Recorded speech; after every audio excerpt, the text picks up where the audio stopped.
যারা সবসময় হাসি মুখ থাকে তাদের অনেক লুকানো কষ্ট থাকে যা কেউ দেখে না। রাগ অভিমান করা তার সাথেই মানায় যে রাগের মূল্য দিতে জানে। কাউকে মন থেকে ভালোবাসলে তাকে ভুলে থাকার অভিনয় করা যায়, কিন্তু তাকে কখনোই ভুলে যাওয়া যায় না। সম্পর্ক ঠিক রাখতে হলে একে অপরের দোষ না খুঁজে পরস্পরকে বোঝার চেষ্টা করা দরকার। একটা সম্পর্ক শুধু তৈরি করলেই হয় না, সেটার মর্যাদা দেওয়াটাও শিখতে হয়।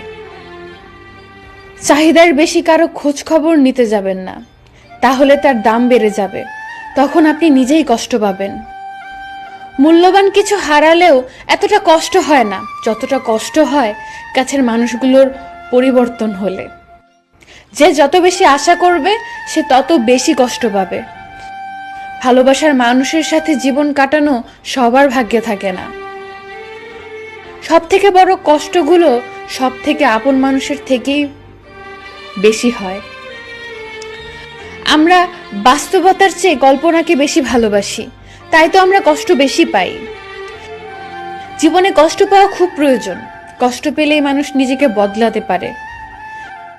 জীবনের সত্যিকারের ভালোবাসলে কষ্ট পেতে হয়, এটাই প্রকৃতির নিয়ম। আরে আরে ওয়েট গাইস, কোথায় যাচ্ছেন? আমরা আপনাদের জন্য সময় নষ্ট করে এত সুন্দর ভিডিও তৈরি করলাম, আর আপনারা একটা লাইক কমেন্ট না করে চলে যাচ্ছেন? এটাই আপনাদের ভালোবাসা?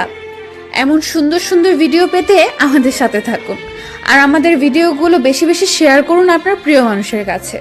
আর হ্যাঁ, একটা কথা, চ্যানেলটি সাবস্ক্রাইব করে পাশের বেল আইকনটি প্রেস করে রাখুন পরবর্তী ভিডিও সবার আগে দেখতে। অনেক সময় নষ্ট করলাম, ধন্যবাদ সবাইকে, ভালো থাকবেন, আল্লাহ হাফেজ।